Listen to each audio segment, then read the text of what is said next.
Monkey pulls over. The engine is smoking. Most monkeys would immediately panic, screeching at their phones, calling for a tow truck, and throwing a tantrum because their schedule is ruined. They see a broken machine as a personal attack from the universe. But then there is a different breed of monkey. This monkey doesn't call for help. Instead, they walk to the front, pop the hood, and just stand there. Whether it's freezing rain or a desert heat wave, they don't flinch.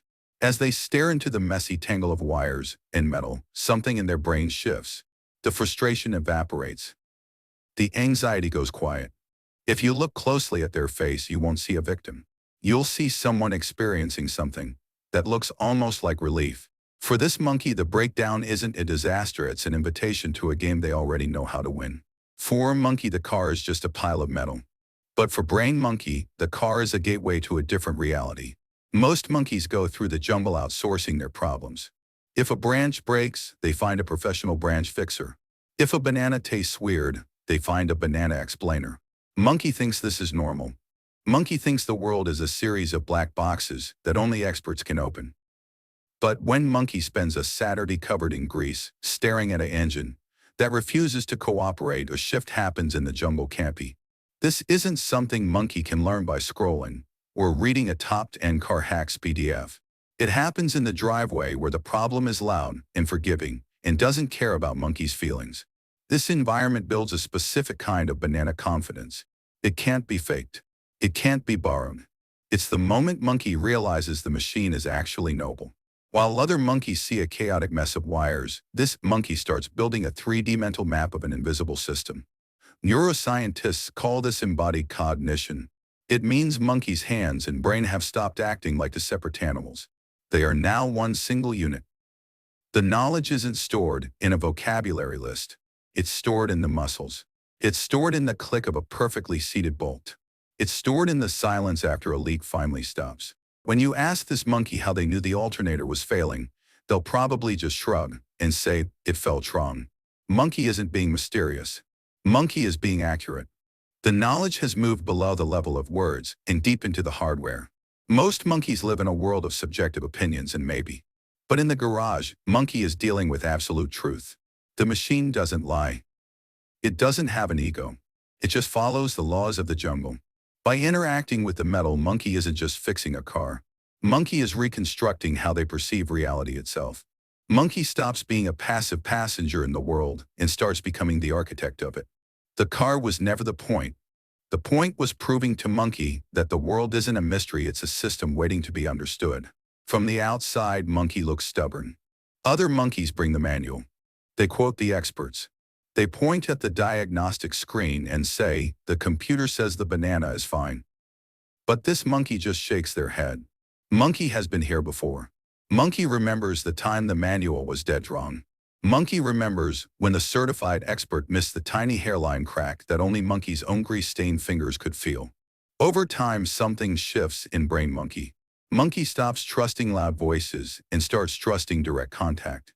Monkey becomes highly skeptical of anyone who speaks with 100% confidence about things they have never actually touched. This isn't arrogance. Monkey isn't trying to be a jerk.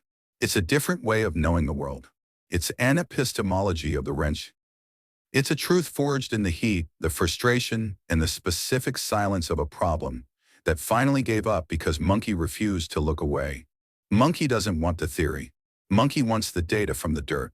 In the modern jungle, monkey is used to the instant banana life. One click, food arrives. One swipe, entertainment happens.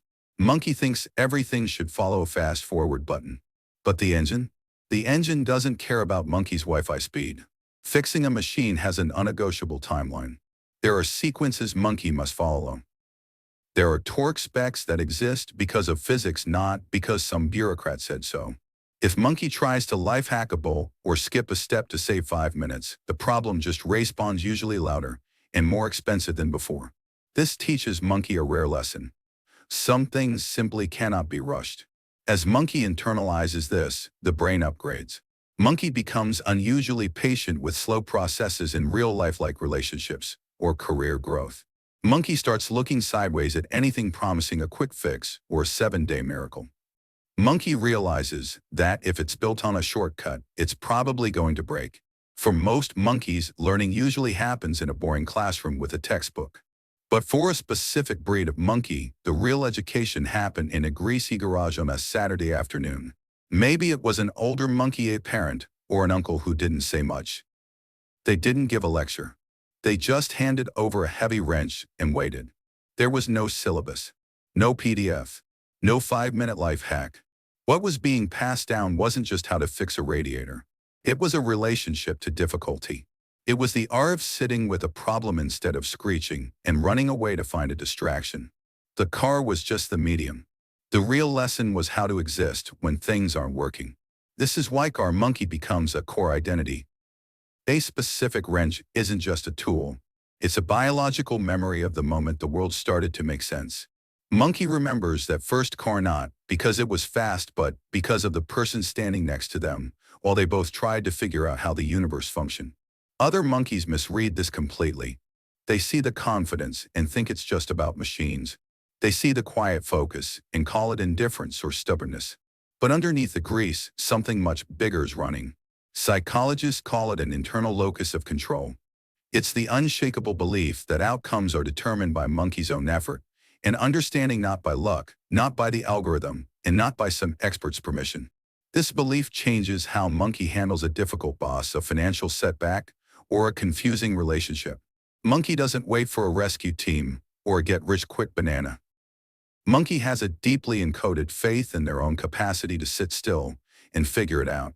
This faith wasn't a gift or a personality trait monkey was born with. It was built, bolt by bolt, in the silence of a driveway where a machine once sat dead, and then because of monkey's patience it finally started to roar. When monkey realizes they can fix a complex engine, monkey realizes they can fix a life. The machine is knowable. The problem is solvable. And monkey is the one holding the wrench. That's the secret. It's not about the car.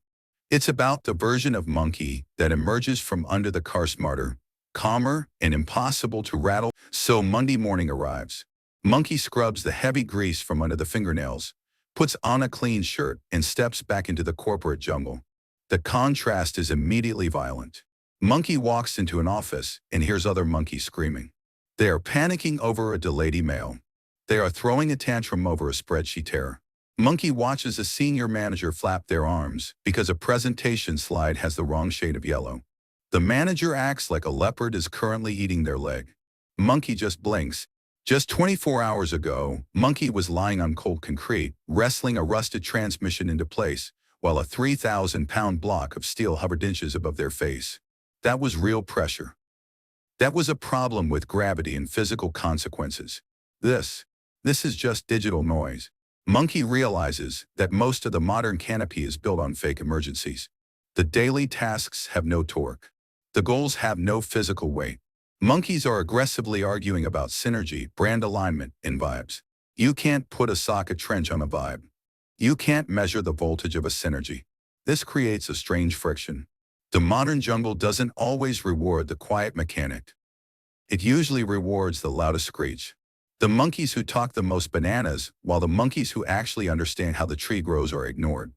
The modern economy demands that monkey play pretend. Pretend the meeting matters. Pretend the algorithm is a god.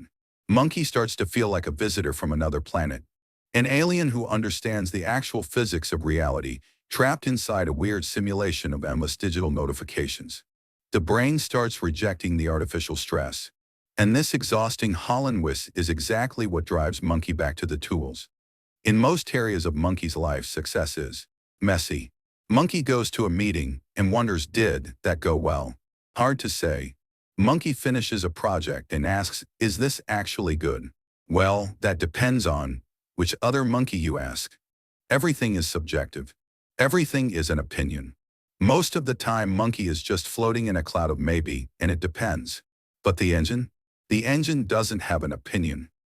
An engine that was dead and is now roaring is not a matter of interpretation. The feedback is absolute. If monkey turns the key and it starts, monkey is right.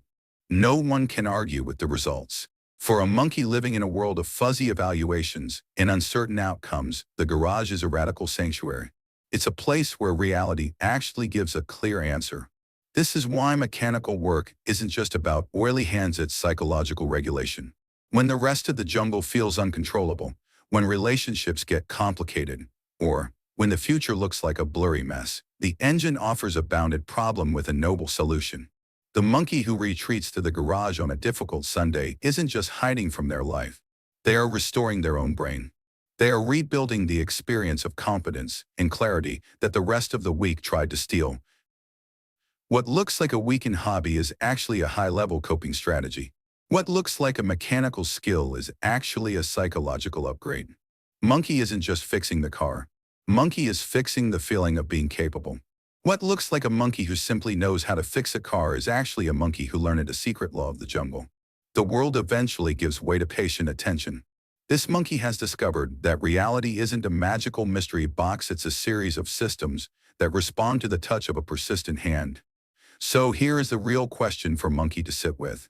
It's not about whether Monkey knows how to repair a head gasket or change a spark plug. The car was just the training ground. The real question is doing.